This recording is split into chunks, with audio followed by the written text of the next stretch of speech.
स्वतंत्र दिवस त्योहार एक भाई ऐसे बड़ा त्योहार कौन बा।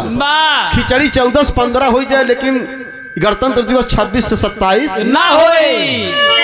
ये 2 अक्टूबर त्योहार बा।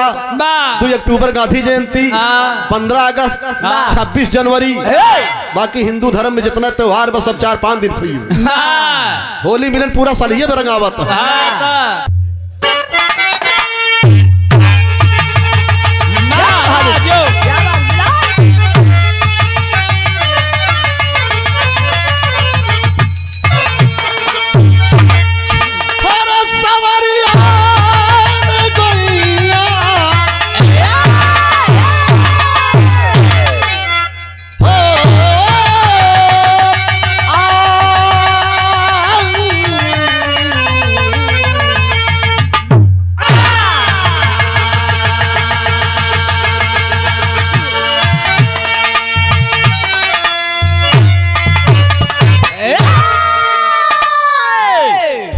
भैया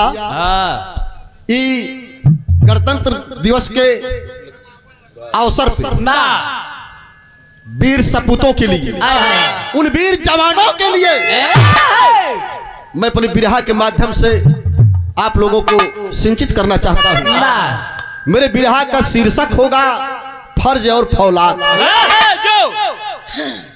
एकदम नई तैयारी है।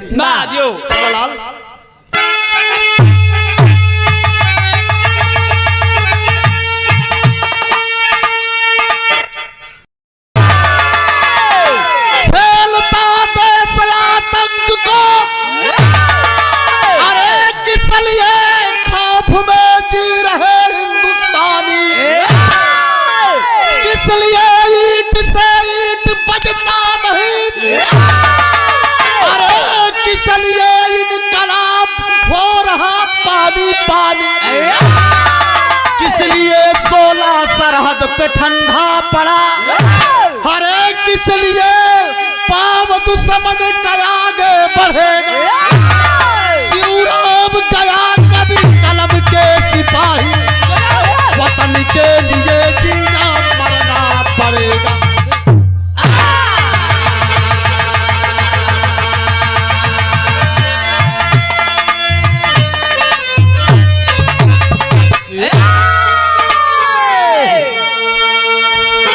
सुनिएगा प्रधान जी, किस लिए झेलता देश आतंक को, किस लिए खौफ में जी रहे हिंदुस्तानी, किस लिए ईंट से ईंट बजता नहीं, किस लिए इनकलाब हो रहा पानी पानी, अरे किस लिए 16 सरहद पर ठंडा पड़ा, किस लिए पाव दुश्मन के आगे बढ़ेगा।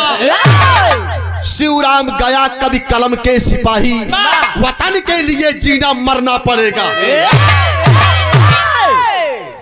ये है ठंडी में गरम खून करने वाला बिरहा। खून गरम हो जाए डॉक्टर साहब, 3-4 पहिरे रहे डर मारी, एक से लिखा रहा, लेकिन एक मत क्या कुछ देर बाद कुल लिखा रहा।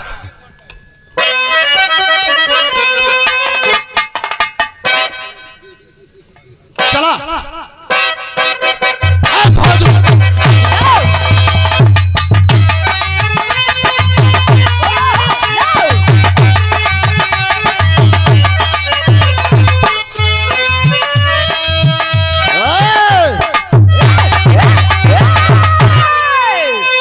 भैया भैया सुरेश भैया भाव हर बनाई दा जा रहे हैं क्या यार, का हो जईबा तब के गए कब जईबा हो बालम।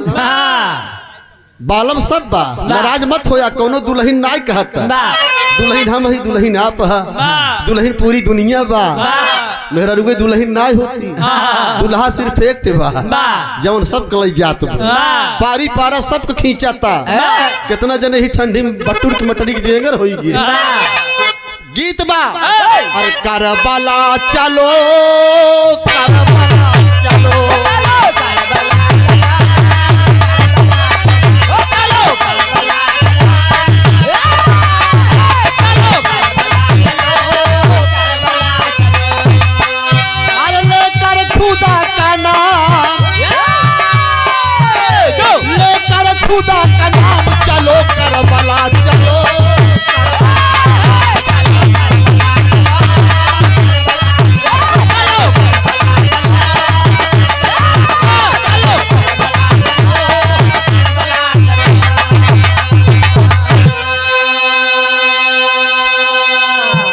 लेकिन मेरे देश के लिए पावन पर्व के लिए नए साल की शुभकामनाओं के साथ सम्मान तिरंगा मेरी जान तिरंगा।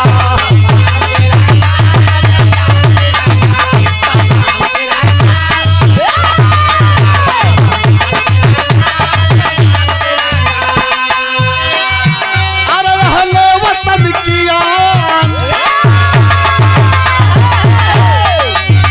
अहले वतन की आन बान शान तिरंगा सम्मान तिरंगा।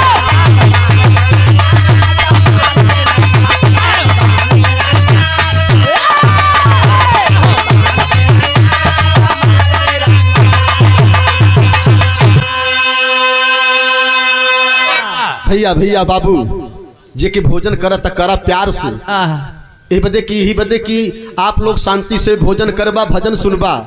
जब आप लोग भजन करबा तो हम लोगन का करब। सम्मान तिरंगा मेरी जान तिरंगा, अहले वतन की आन बान शान तिरंगा। तिरंगे के सम्मान में इस गीत को मैंने रखा है। बिरहा के शीर्षक से ही पता चल जाता है कि बिरहा का रुख क्या है, बिरहा की जज्बात क्या है। नजम के लाइन बलाल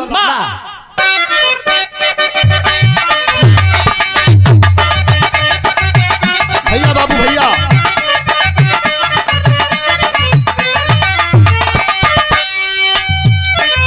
वतन के है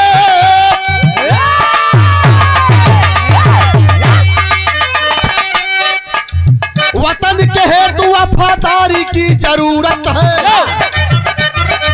वतन के हेतु वफादारी की जरूरत है। देश पे मर मिटने की आ गई मुहूर्त।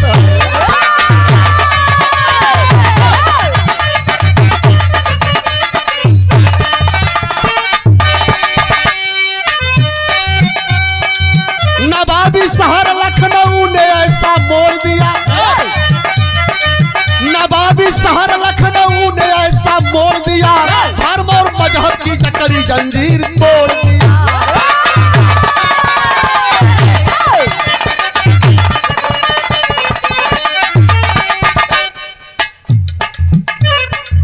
खुदा के घर में हिंदू न मुसलमान कोई, खुदा के घर में हिंदू न मुसलमान कोई, देश की पूजा सा दूजा नहीं भगवान कोई।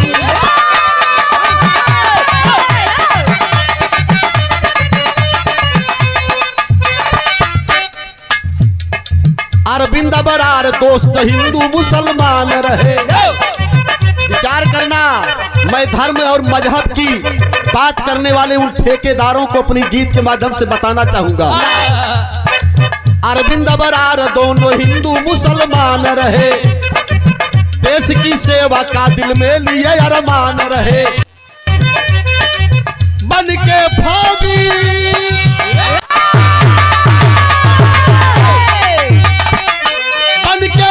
हम आतंक को मिटाएंगे, बन के फौजी हम आतंक को मिटाएंगे। आतंकी कोई हो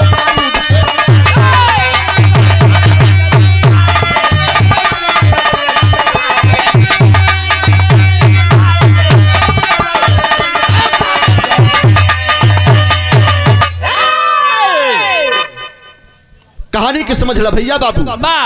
नवाबी शहर लखनऊ की कहानी है। दो दोस्त थे, एक हिंदू था एक मुसलमान।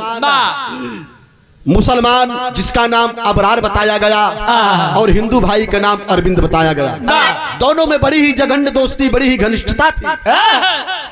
जवान हुए, दोनों ने संकल्प लिया कि हम फौजी जवान बनकर के देश की हिफाजत करेंगे, देश की सेवा करेंगे। धीरे धीरे बात बढ़े लगल डॉक्टर साहब। ई बतिया गांव के कुछ लोगन के बड़ी नागवार लगे कि साला हिंदू मुसलमान ये दोनों दोस्त कैसे।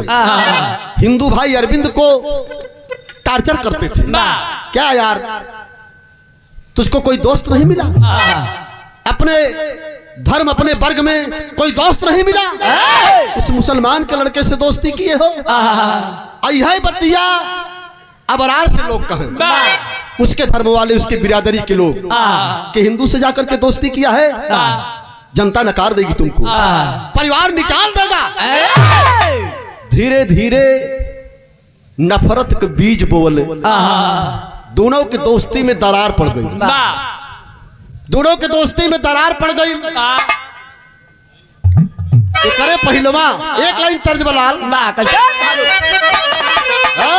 सुना, कौनो आशिक हाय हाय हाय हाय अपनी मासूका से कहे ए जान, ए रानी। अच्छा जब ही मर्द खूब खुश हो जाले तो मेहरारू कितना नाम दे देले, वही में फूल के कोप्पा हो जाता है। हाय मेरी जान, हाय हाय हाय मेरी जान, मेरी पुल्लू हो, हाँ मेरी पुल्लू हो। वो कहत का बात, जब से नैना लड़ल बात आगे बढ़ल,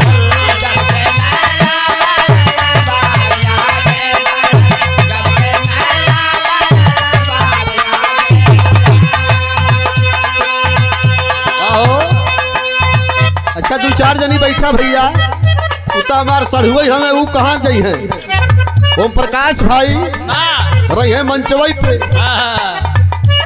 अब तो हम चला जाता है, न लहुरी दिखाता है न सुरेश दिखाता है। आवा भाई चौकी पे बैठा, जब से नैना लड़ल बात आगे बढ़ल,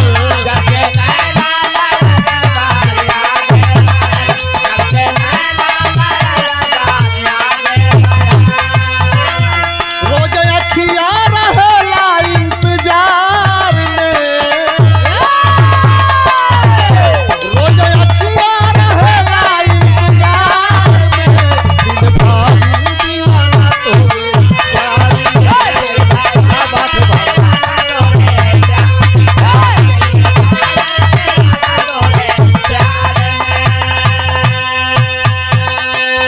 ए भैया, इस भाव पर, इस जख्म भरी गीत पर राहुल पाल, लाल बहादुर यादव जेसीबी वाले करेला शुक्रिया हम वही भगवान के, ओहो का बनवले बाटे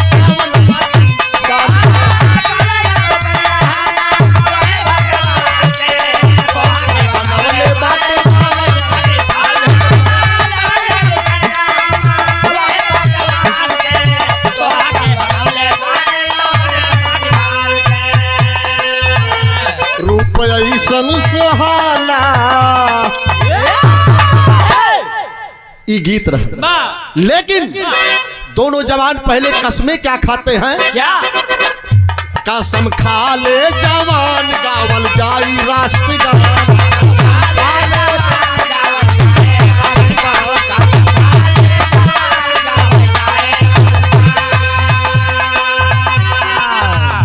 कसम खा ले जवान गावल जाई राष्ट्रगान।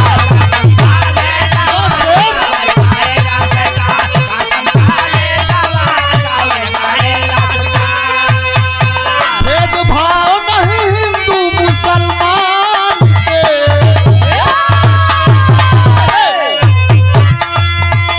भेदभाव नहीं हिंदू मुसलमान के, फौजी पागल जाई हिंदुस्तान के।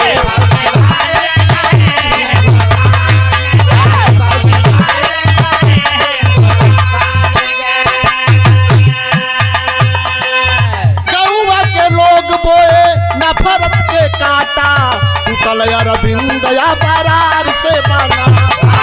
गौवा के लोग बोए नफरत के काटा, टूटल अरविंद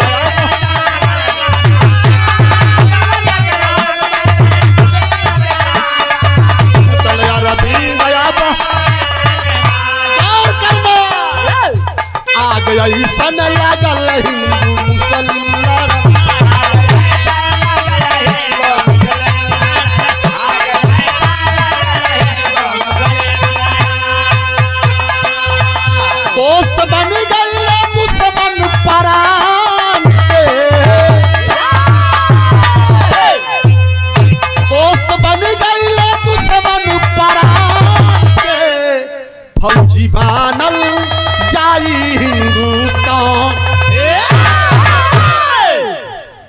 हमारे धर्म के बड़े भाई हैं आप वाह। श्री शिव कुमार यादव, ग्राम बीरापुर, बबलू भैया। ये पुनः 101 रुपए का पावन प्यार क्रांतिकारी सलाम है।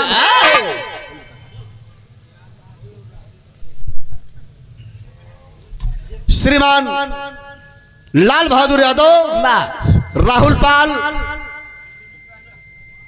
जेसीबी वाले ड्राइवर, हाल का काही पियावा के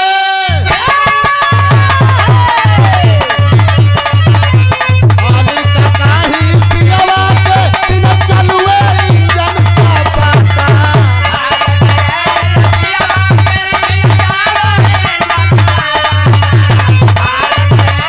पियावा के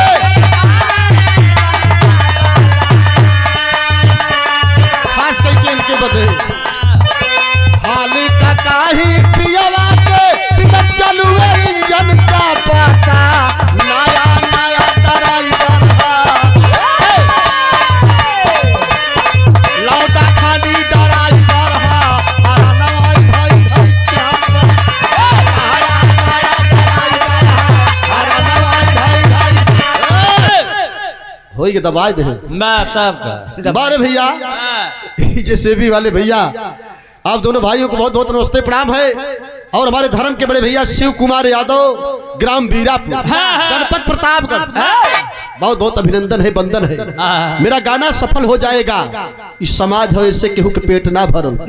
गौर करेंगे बोवा हुआ जहाँ जामे कक्षा 4 के लड़किया का इंटर के किताब समझ में भैया डॉक्टर साहब का चीज हो, कैसन बात हो, जब विचार करब तो अपने आप शरीरिया में आग लग जाए। अरविंद और अबरार की दोस्ती में दरार पड़ गया, नफरत का बीज बो दिए लोग, दोनों का रास्ता अलग हो गया। अरविंद बोला कि ठीक है कोई बात नहीं है, एक दूसरे से बोलचाल बंद हो गई और अबरार दूसरी दुनिया में चला गया, आतंकवादी संगठनों से जुड़ गया। करता है क्या?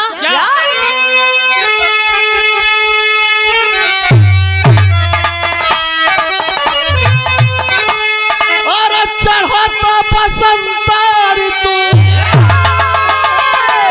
हरे उड़े लगा रती रे मोरी दहिया भइल बा की मोरी दहिया भइल बा हर पिया रहा रती दहिया भइल बा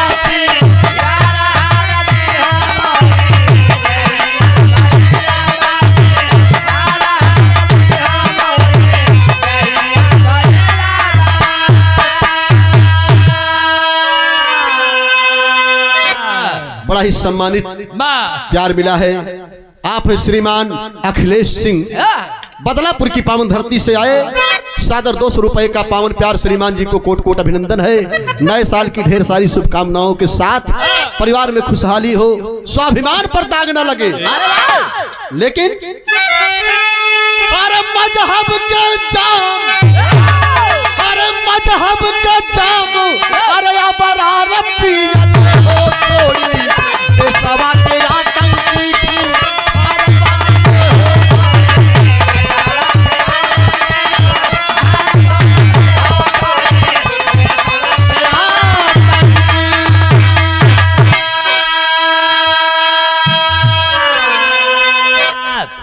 लोगों ने दरार पैदा कर दी।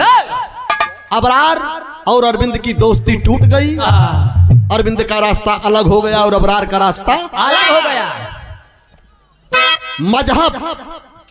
मजहब के जाम अबरार पियले, छोड़ देशवा के आतंकी खुफार भइले। तखुनवा बहावे रोज घटिया में जाई, तब वही का समीर बीचे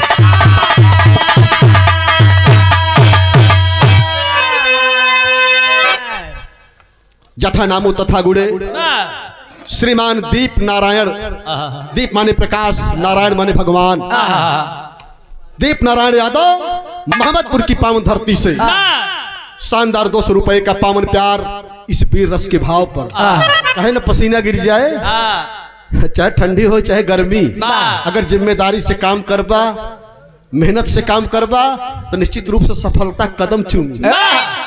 बेगारी करे वाले सबके बड़ी नफरत हुई रहा, कुछ गवैया हूँ ऐसे। हाँ चला जब तय बाबू मिलबे करी। आपका का फर्ज बा ओके करते ही नहीं है, खाली है चाहिए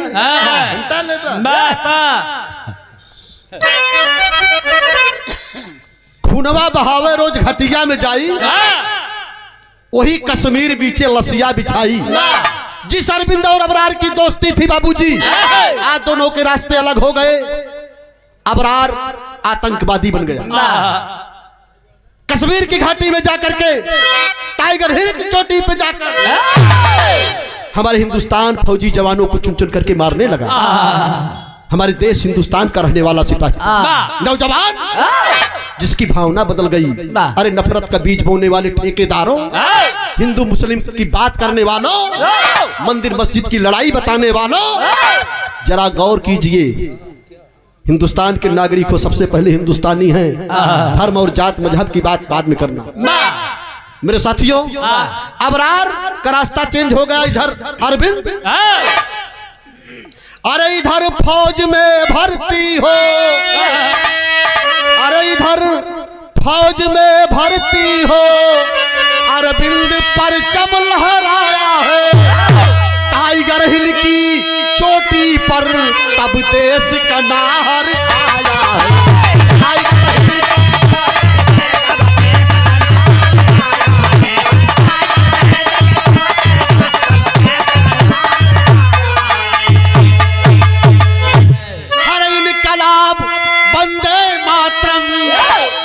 जहन में पलता नारा है, सवा अरब लोगों का भारत जान से हमको प्यारा है।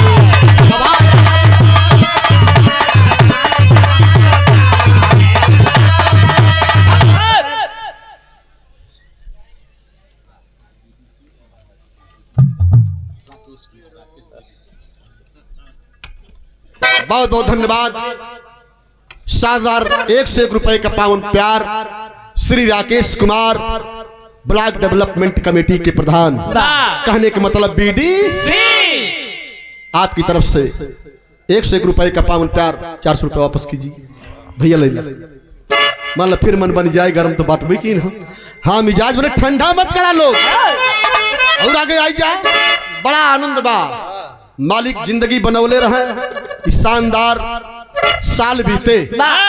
सुनिए, मैंने कहा अबरार और अरविंद की दोस्ती थी, दोनों में दरार पैदा कर दिए नफरत का बीज बोने वाले। अबरार आतंकवादी बन गया और अरविंद पढ़ाई करके देश का फौजी जवान बन गया। कहा अरे आतंक मिटाने की कसमें मैं कसम खाता हूं, कसम है धरती मैया की, अरे हम फर्ज न अपना भूलेंगे। हम भगत फांसी झूले, हम बारूदों पर झूले।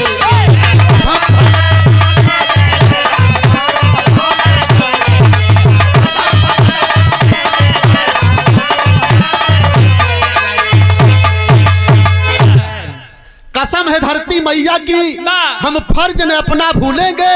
अरे उधम भगत फांसी झूले, हम बारूदों पर झूलेंगे।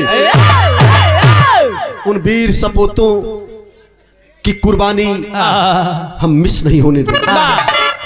इस धरती का नमक खाया हूं। गौर करना मेरे साथियों, आज फौजी जवान केसरिया के सम्मान में, भारत की शान तिरंगे के सम्मान में वर्दी पहन लेता है, जा रहा है। गीत लग गई मास्टर।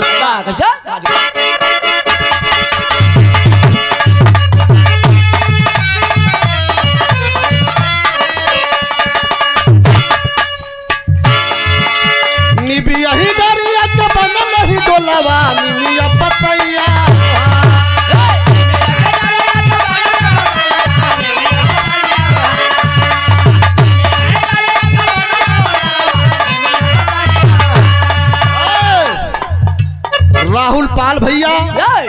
बहादुर यादव जेसीबी वाले, मालिक की कृपा बनी रहे। दोनों भाइयों को सादर अभिनंदन है, वंदन है, कोट कोट प्रणाम है। निभी यही डरिया के बनल नहीं गोलावा निया पतैया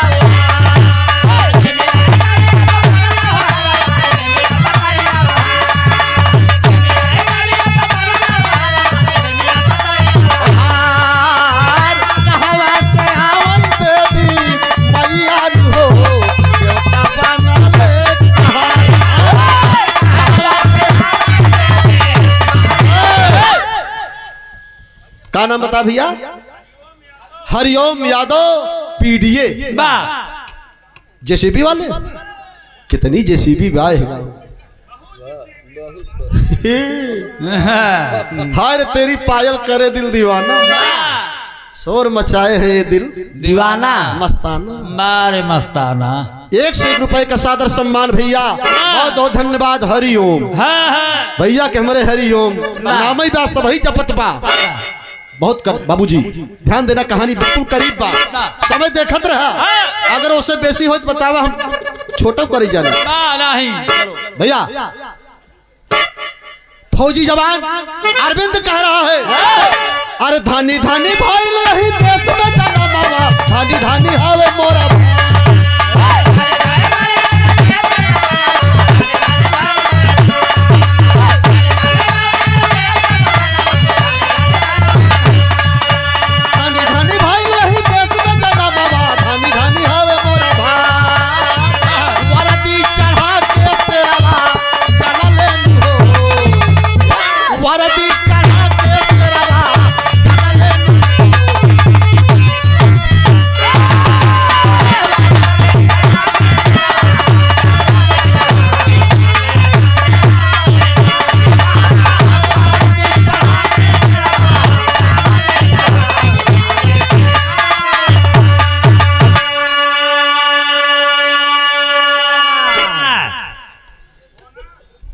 ए भैया। श्री आसाराम यादव राहुल पाल बतावा था कि जने जेल में है, जने बहरे रहा था। हाँ तो एक घरे के दुई भाई के भाजपा में रहा था, के सपा में रहा था। हाँ जौने आँच नहीं आवी पावे जाय दे जे जेकर कहन जस करनी तस भोगौ ताता, नरक जात काहे पछताता। जवन जवन लेजर रहा 3 किलोमीटर दूर से बुला लेते रहे, ओका के भोगे इनका अफसरा चाहिए भैया। जंगल नहीं होता तो मोर कहाँ छुपते, जंगल नहीं होता तो मोर कहाँ छुपते, और संत नहीं होते तो चोर कहाँ छिपते। जितना जने की दाढ़ी बढ़ी गया, चाहे राम रहीम हो चाहे रामपाल हो, तक फलाहारी बाबा निकल रहे 16 साल का हड़प लेता। बहुत बहुत धन्यवाद उपस्थित जनमानस के नमस्ते प्रणाम बा। लेकिन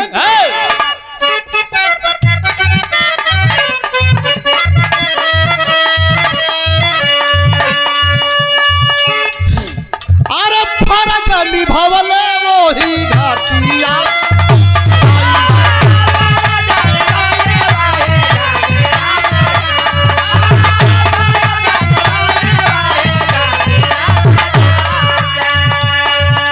अरे चारी गोवा तंगी दिहले मावारी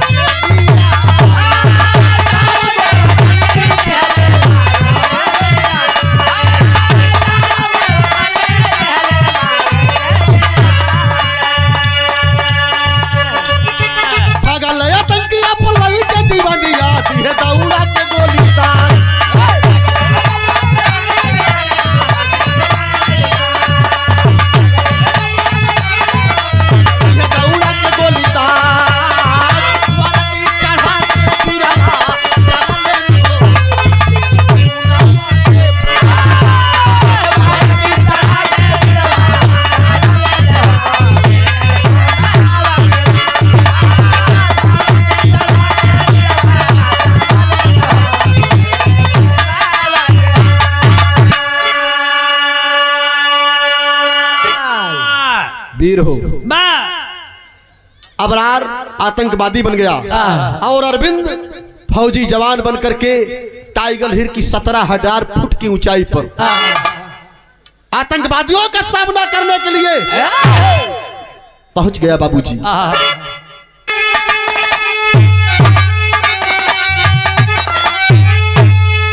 अरे पिया परदेसवा न भावे अगनावा, अरे बिरही बनल बासे जारी, अरे मोरी उड़ी उड़ी जाले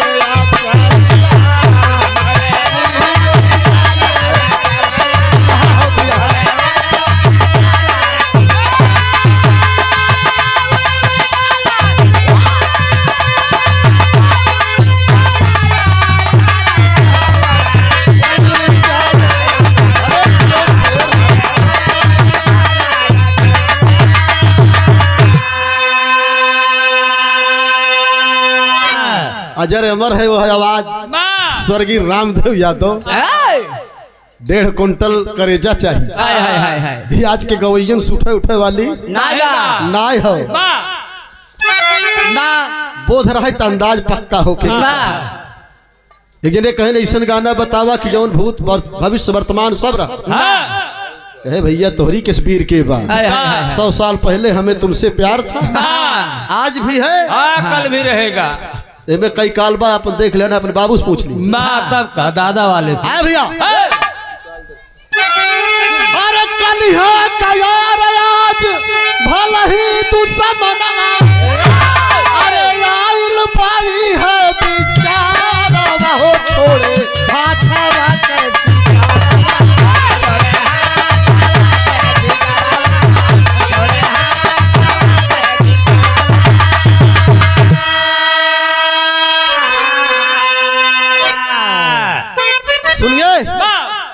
कलिहा के यार आज भल ही दुश्मनवा, आइल बई है बिचरवा छोड़े हथवा से सिकरवा। और जब आतंकवादी ने अपना सर घुमाया, शायद अरविंद ने पहचान लिया कि ये मेरा दोस्त कहीं अबरार तो नहीं। दया देखावल भइल जिंदगी के घाती, अब पिठिया में गोली मार दिया उत्पात।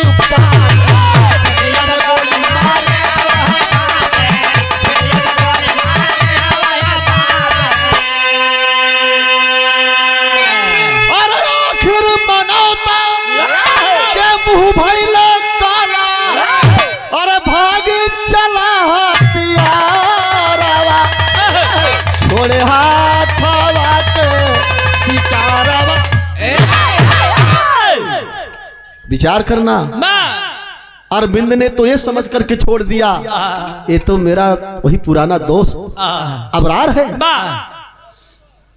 अरविंद ने छोड़ दिया, नहीं मारा, लेकिन जैसे ही अरविंद ने देखा कि कुछ और आतंकी आक्रमण करने वाले हैं, अपने आप को बैरंग वापस कर देता है। तब तक वह आतंकवादी घूम करके हमारे देश के फौजी जवान अरविंद के पीठ में गोली मार देता है। अरे साले कायर, मारना है तो सीने पे वार कर, पीछे से वार करता है गद्दार है। सुने वाले भैया बाबू, कहानी एकदम करीब बा। और जब वापस आया अरविंद तो वापस आ गया, पीठ में गोली लग गई। लेकिन कुछ देर के बाद अबरार सोच रहा है, अगर वह फौजी जवान चाहता तो हमें गोली मार सकता था, लेकिन उसने ऐसा क्यों नहीं किया। आत्मा आतंकी कदिया झकझोर हो, काहे हम कैली कर जवा कठोर।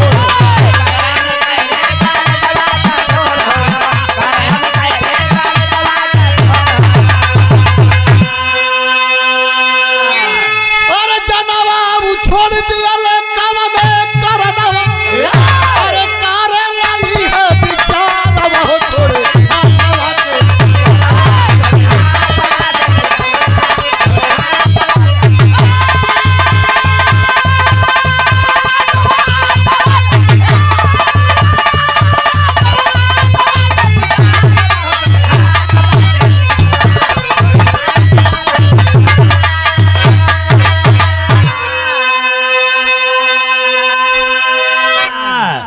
अगर इनके भेजे हो तो निपोरिन देते, अरविंद तो छोड़ दे ये अपने झलिए से मुआ डरते सारे के। इतना जज्बात बा होखे के चाहिए। सुने वाले भैया बाबू,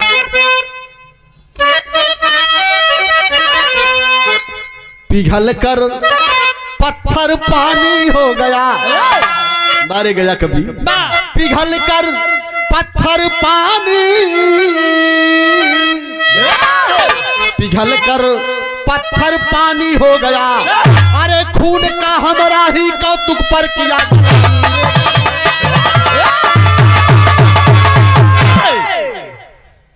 खून का हमरा ही कौतुक पर किया गलानी, पिघल कर पत्थर पानी हो गया।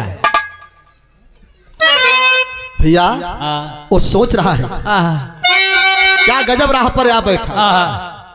जिस फौज का सपना पाला था, जिस फौज का सपना पाला था, उस फौज का बैरी बन बैठा। हार तेरा तकाजा समय किस राह पे आकर मैं बैठा। आतंक मिटाने की कसमें, आतंक मिटाने की कसमें आतंकी बनकर जीता हूं। मेरे साथियों, दिन भर का भूला अगर शाम को घर आ जाए, भैया आतंक मिटाने की कसमें आतंकी बनकर जीता हूं। धिक्कार है ऐसे जीवन का जो रक्त देश का पीता।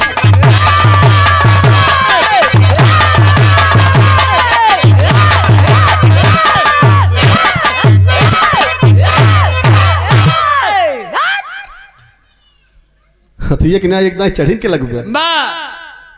आतंक मिटाने की कसमें आतंकी बनकर जीता हूं। विचार कर रहा है भैया, सर्जरी प्लांट करवा करके भाई अस्पताल में आया है, छूट दिया है भेद छिपा कर कोई जान ना पाया। भैया कहा कि नहीं, ऐसे नहीं, मैं पता लगाऊंगा कि आखिर वह जवान मुझ पर गोली क्यों नहीं चलाया। इसका कारण क्या हो सकता है। चेहरे की सर्जरी कराता है, चेहरे की सर्जरी करा करके उस अस्पताल में आता है जहां पर अरविंद फौजी जवान को एडमिट किए।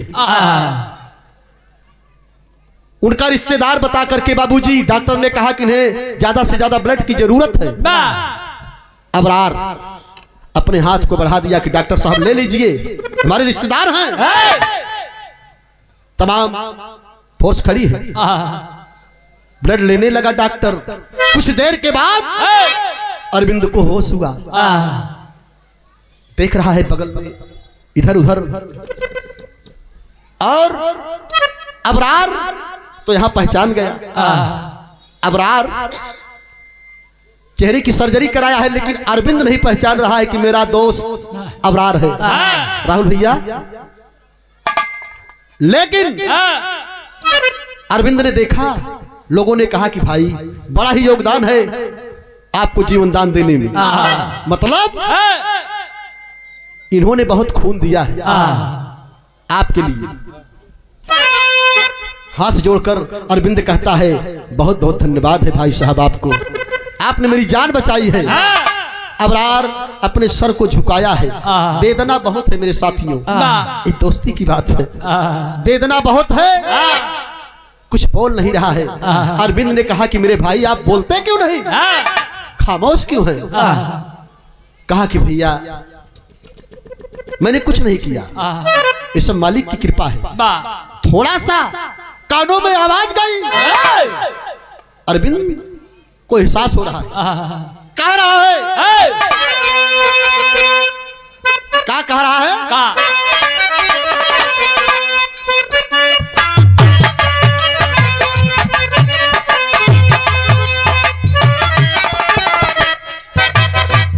जानी पहचानी लागे हमारे वीरानावा हो। और बढ़ा ले पत्ती, जानी पहचानी लागे हमारे वीरानावा हो, साचों में बोलिया तो हार हो। हमारे वीरानावा हो, साचों में बोलिया तो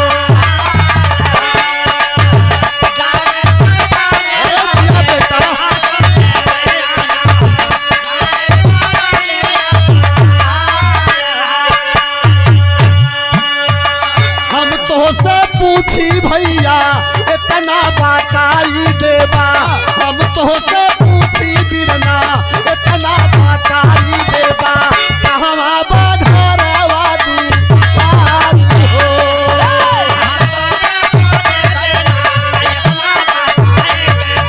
कहवा बघरवा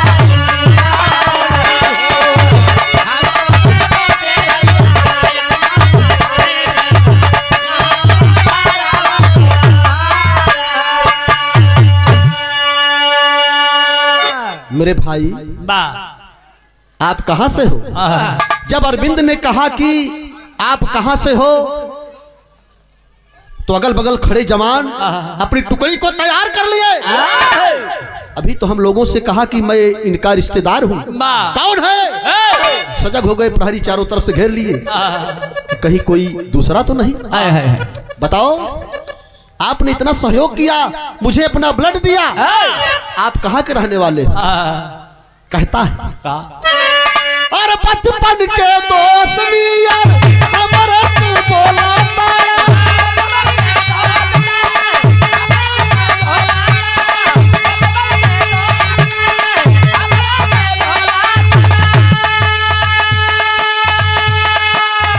सुधिया कर जवाब रही रही के घोरा तारा जानी कहाँ हुई है आल्हर सुगाना जानी कहाँ हुई है आल्हर सुगाना मितवा हो बावला बरात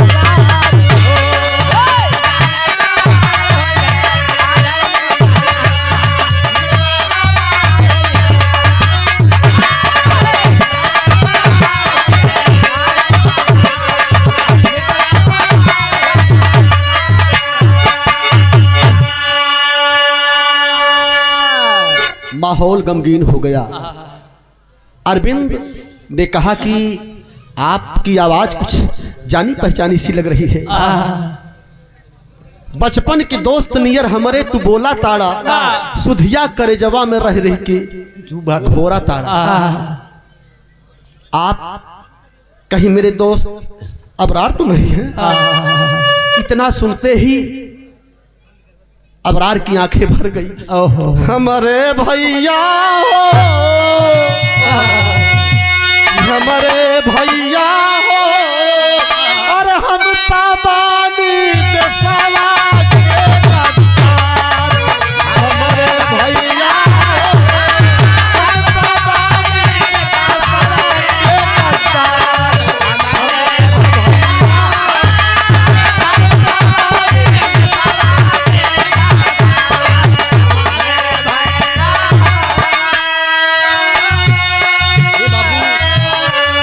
अरविंद ने कहा कि मेरे दोस्त हमको लग रहा है तुम झूठ बोल रहे हैं। आपकी ही आवाज ये हुलिया तो ऐसे लग रहा कहीं आप मेरे दोस्त अबरार तो नहीं हो? माफ न करिहा हमके भैया कैली ऐसन पार माफ न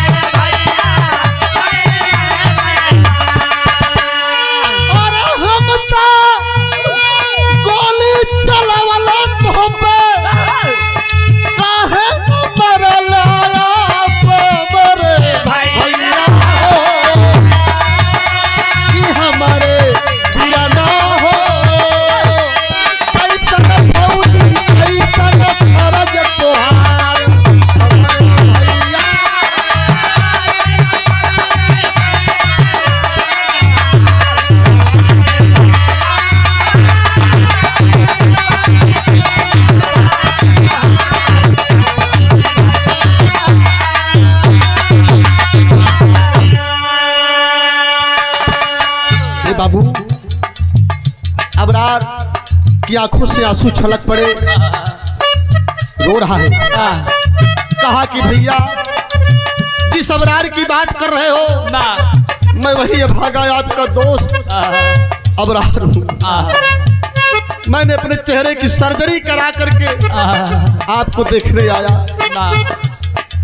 छलक पड़े अखियन से आंसू आवै न मुंह से बात। छलक पड़े अखियन से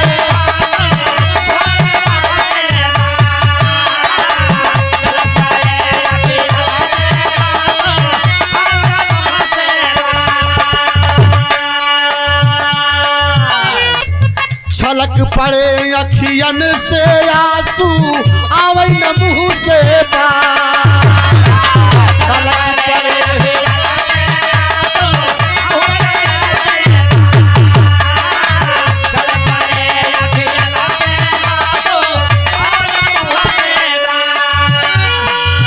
अरे अस्पताल का मंजर बदला।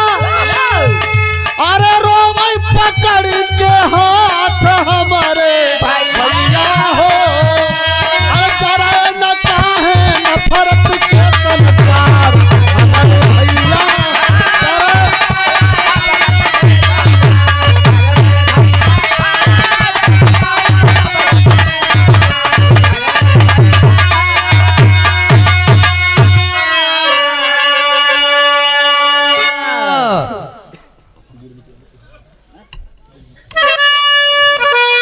मेरे दोस्तों,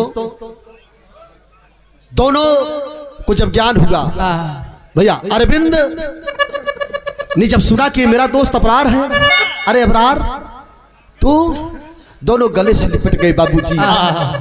आंखों से अश्रु की धारा बहने लगी। पूरा हॉस्पिटल बिल्कुल सन्नाटा सा छा गया। लोगों ने कहा कि पकड़ लो इसे। अरविंद ने हाथ उठा दिया कि नहीं, ये आतंकवादी था, आतंकवादी था, अब आतंकवादी नहीं है, नहीं, अब ये आतंकवादी नहीं है। अपने चेहरे की सर्जरी करा करके अगर मुझसे मिलने आया है तो एक दोस्त की हैसियत से कोई कुछ नहीं कहेगा। अरविंद ने कहा कि मेरे दोस्त आंसुओं को पोंछ लो। अरे सुबह के भूलल शाम की आइला घरवा गरवा लगी गई। अरे सुबह के भूलल शाम के आइला घरवा गरवा लग गई बा। देर करा ना फाट मोर ही गरवा गरवा लगी गई।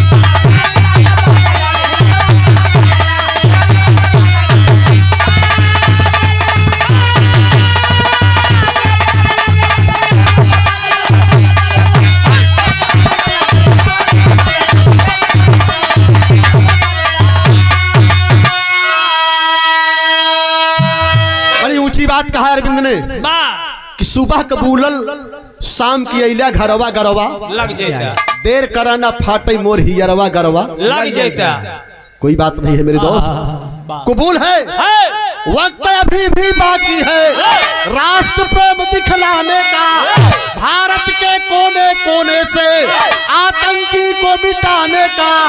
अरे दफनई बा जिंदा ही फौजी का बरवा गरवा लगी गई बा। उठा ल जल्दी हाथ में हथियार।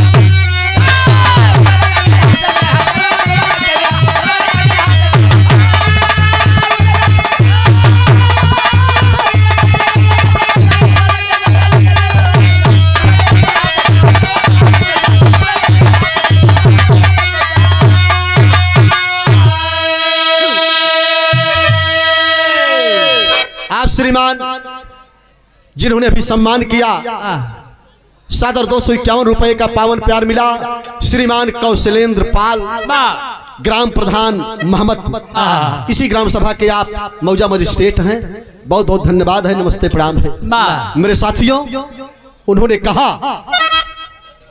अभी भी देर नहीं हुई है, ये लो उठा लो हथियार को और चलो चलो मेरे साथ।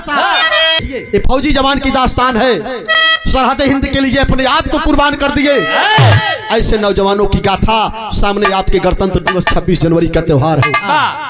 संसार है, कौन रहता है कौन नहीं रहेगा, इसलिए मैं अपने मन की बात को रखने का मौका पाया। इसके लिए आप लोग बहुत बहुत धन्यवाद कहना है। आज कहा कि उठा लो हथियार को, और अबरार हथियार उठा लिया। देशवा के काम आवे, अरे देशवा के काम आवे, अरे देश के जवानिया भैया, जिंदगी से बढ़ के बाबा कटवाई हा।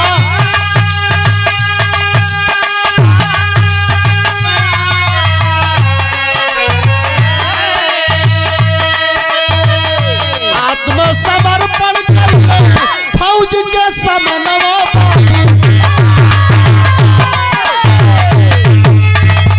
बन गई न पेशावा के दिया लालू।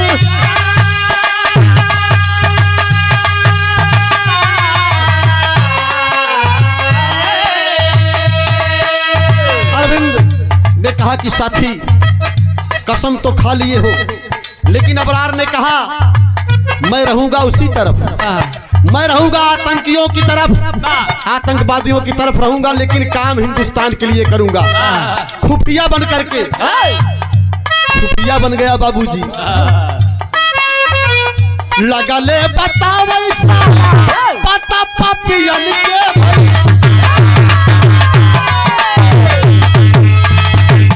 के खबरिया बतावैया बारा।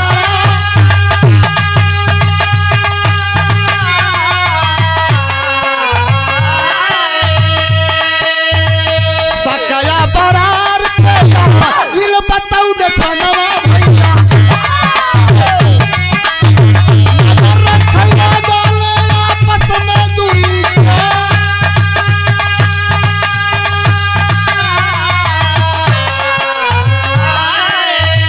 और करना मेरे साथियों,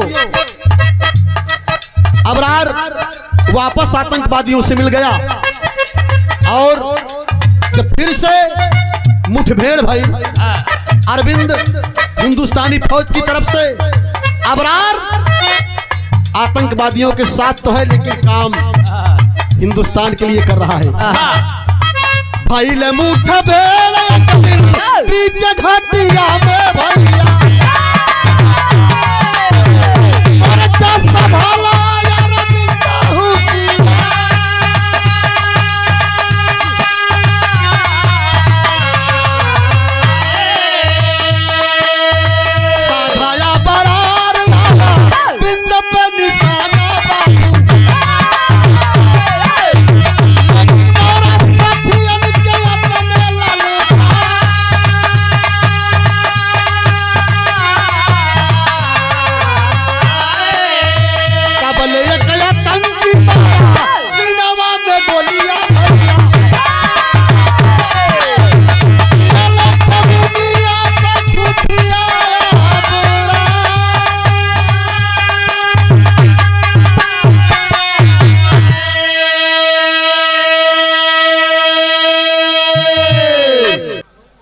अबरार खुफिया विभागी बन गया, लेकिन धीरे धीरे आतंकवादियों को शक होने लगा हमारे इतने लोग मारे गए, कहीं इसमें कोई सातिर छुपा तो नहीं है। नजर रखने लगे। एक दिन मुठभेड़ हो गई, अरविंद ने मोर्चा संभाला और सीधा निशाना हिंदुस्तानी फौज के सामने। अबरार खड़ा है लेकिन टुकड़ी को घुमा दिया। एक आतंकवादी देख रहा था अबरार को, नजर पड़ी, दौड़ करके अबरार के सीने में गोली मार दिया। हमारे हिंदुस्तान के फौजियों ने अबरार की लाश को उठा लिए और अपने हिंदुस्तान की धरती पर लेकर आ गए। आज मैं उन लोगों से कहना चाहता हूं जो हिंदू मुसलमान की बात करते हैं, राजनीति के ठेकेदारों से का हिंदुस्तान को आजाद कराने में मुसलमान भाइयों का सहयोग नहीं रहा। वीर अब्दुल हमीद जैसे कुर्बानी देने वाले विचार जिसके अच्छे हो जाएंगे, वह जाति चाहे जो भी होगी वह इंसानियत से भरा होगा, मानवता होनी चाहिए, बाकी कोई जन्म से अपराधी नहीं होता। दिन भर का भूला मौका देना चाहिए। मेरा निशाना किधर है विचार करना। वाह नफरत का बीज बोने वाले ठेकेदारों से मेरा निवेदन है, इस गीत के माध्यम से मैं संदेश देना चाहता हूं अपने देश के मुखिया को। क्या अबरार मुसलमान नहीं था? पीर अब्दुल हमीद, मोहम्मद हुसैन, हाँ? अशफाकुल्लाह खां, ये सब भी ना रहल। बाबूजी अरविंद भैया अरविंद उस अपने दोस्त अबरार की लाश को गोद में रख करके विदाई कर रहा है।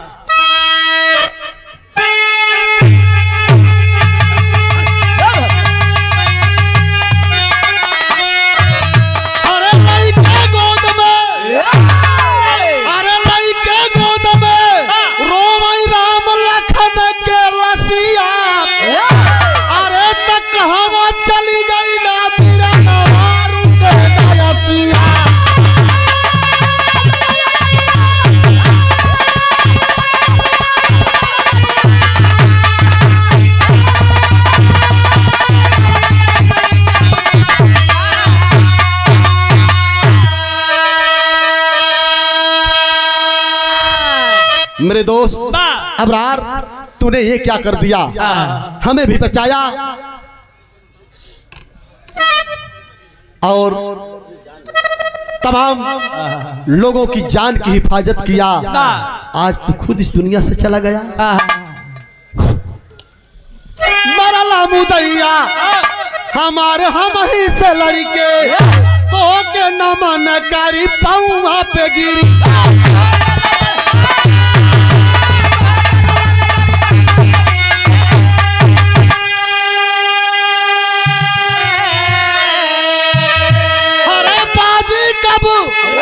भारत में शांति वाली बसिया, अरे तक हवा चली गई ना बीरा नवारू गई ना।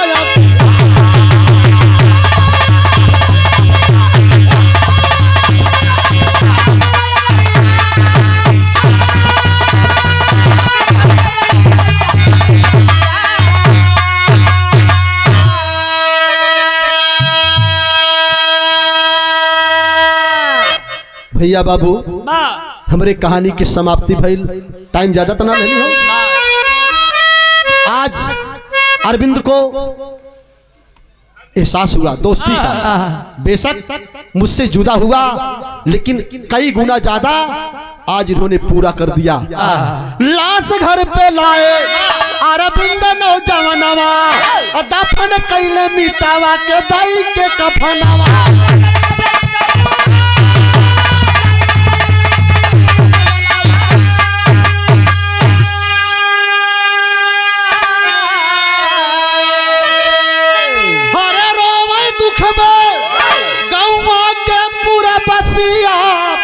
अरे तक हम चली गई ना बीरा नवारू कई नयासी।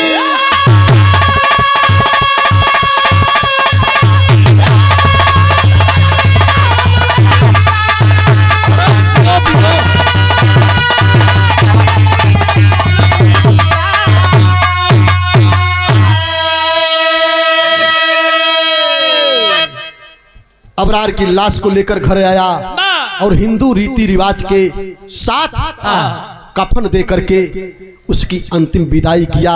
ऐसे वीर सपूतों को सत सत नमन करता हूँ। आज नए साल की ढेर सारी शुभकामनाओं के साथ सीमा पर डटे हमारे देश के फौजी जवान कुशल पूर्वक रहे, उनका घर परिवार कुशल पूर्वक रहे, मेरा हिंदुस्तान सुरक्षित रहे। भारत माता की, भारत माता की, भारत माता की। इसी नारे के साथ, इसी जयघोष के साथ गुरु बिहारी, गुरु गणेश, गुरु रामलाल मुर्बा का, अरे स्वर्ग बसा चंद्रिका कवि, अरे विजयी का विजय पताका।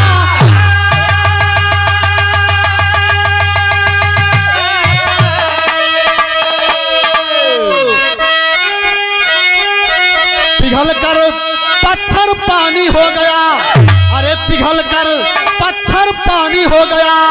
अरे तो शिवराज